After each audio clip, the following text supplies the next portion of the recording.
कई शिक्षाविदों का शिक्षा में किस तरीके से विद्यार्थियों को शिक्षा दी जाए और एक एक विद्यार्थी की किस विषय में निपुणता है उसको कैसे पहचाना जाए, तभी वो बेहतर तरीके से अपने जीवन में सफल हो सकता है। और ये भी कहा जाता है कि ज़्यादातर स्कूलों में सारे बच्चों को भेड़ चाल की तरह एक ही तरीके की शिक्षा दी जाती है, लेकिन वो बच्चा उसमें कौन सी स्किल है, उसमें क्या दक्षता है, वो किस क्षेत्र में आगे बढ़कर एक बेहतरीन सिटीजन बन सकता है, नागरिक बन सकता है और देश और समाज के लिए लाभकारी हो सकता है।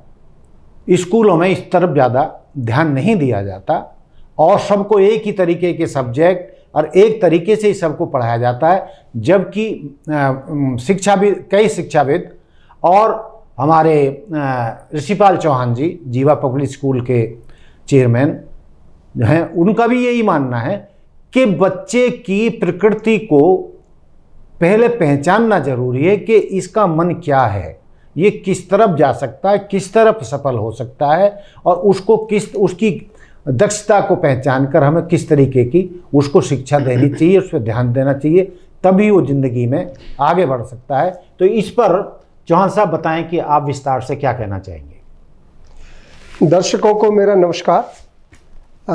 जगन्नाथ गौतम जी, आपका प्रश्न है कि कैसे बच्चे की दक्षता निपुणता को पहचाना जाए और उसकी पर्सनैलिटी को उसकी प्रकृति के अनुसार ही डेवलप करके उसको एक सफल नागरिक बनाया जाए, ताकि वो अपने जीवन में एक सुखी और संपन्न जीवन व्यतीत कर सके।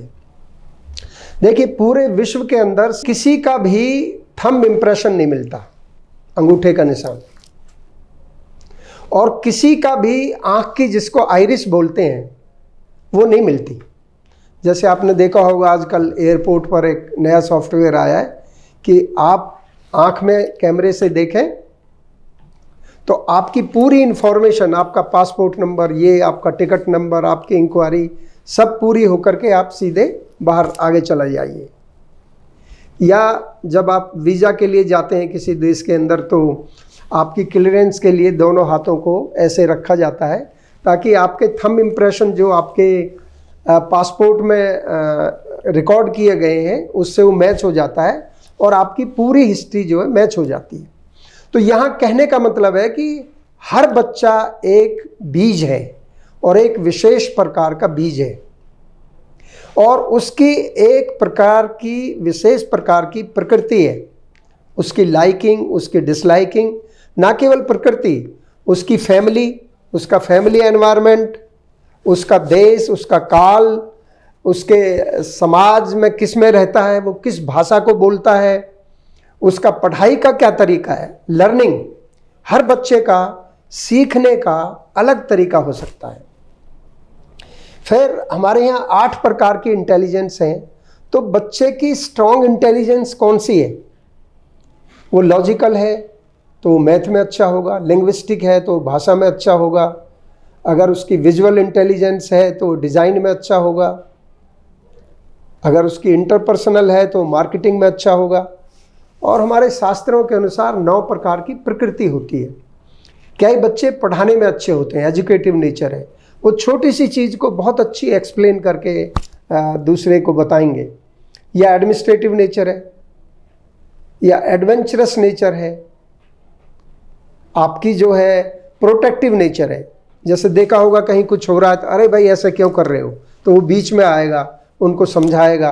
कईयों की होती है मुझे क्या लेना, वो साइड से निकल जाएगा। तो हर व्यक्ति, हर बच्चा अपनी प्रकृति के अनुसार ही कार्य करता है और उस प्रकृति को ही एंजॉय करता है और उसी में वो सुख शांति प्रतीत करता है।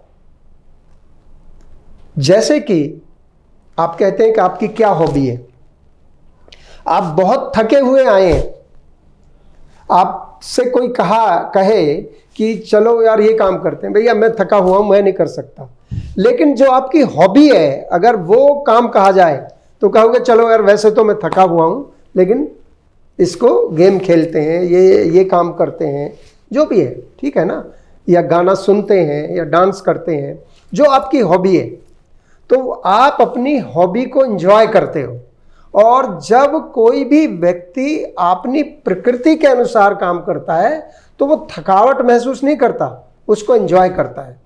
तो यही प्रिंसिपल बच्चे की पढ़ाई पर अप्लाई होता है कि अगर हम ये पहचान लें कि बच्चे की क्या स्ट्रॉन्ग इंटेलिजेंस है और क्या स्ट्रॉन्ग इसकी नेचर है, और इवन उसका आयुर्वेद के अनुसार वात पित्त का बॉडी टाइप क्या है, इन तीनों का कॉम्बिनेशन लगा करके अगर बच्चे को उसी रास्ते पर चलाया जाए, उसी प्रकार के क्रियाकलाप कराए जाएं, उसी प्रकार के उसको सब्जेक्ट दिलाए जाएं, तो वो अपने जीवन में सचिन तेंदुलकर बनेगा, अब्दुल कलाम बनेगा, विराट कोहली बनेगा और सफलता की ऊंचाइयों को छुएगा।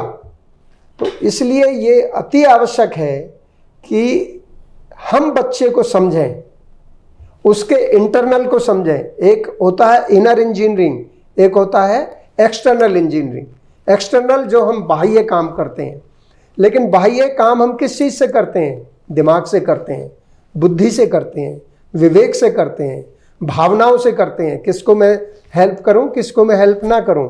तो यदि हर बच्चा अपनी बुद्धि को, अपने इमोशन को, अपने मन को, अपने हॉबी को समझ जाए और उसके अनुसार कार्य करे, तो वो जब जीवन में बहुत सफल होगा।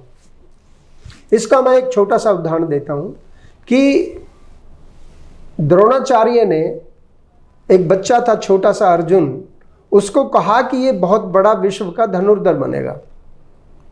उन्होंने कैसे कह दिया? उन्होंने भीम को गदा क्यों सिखाई? उन्हें युधिष्ठिर को भाला क्यों सिखाया? तो उन्होंने उनकी प्रकृति को समझा। जैसे आपने महाभारत में देखा भी होगा कि वृक्ष के ऊपर एक काठ की चिड़िया रखी और सारे शिष्यों से उन्होंने कहा कि इसकी आंख में तीर लगाओ।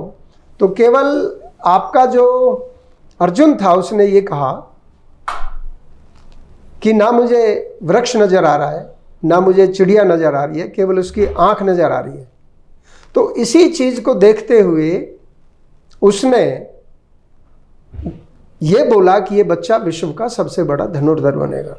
इसी चीज को लेते हुए हमने एक सॉफ्टवेयर तैयार किया है और इससे हम बच्चे की प्रकृति को जानते हैं और उसके अनुसार ही उसकी पर्सनैलिटी को डेवलप करते हैं।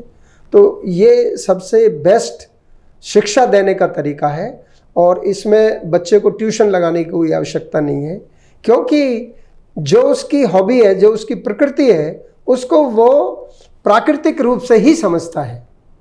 धन्यवाद, नमस्कार। हमारे साथ जुड़े रहने के लिए देखते रहिए देश रोजाना का YouTube चैनल, सब्सक्राइब कीजिए। साथ ही देश रोजाना की खबरें सबसे पहले देखने के लिए प्रेस कीजिए बेल आइकन।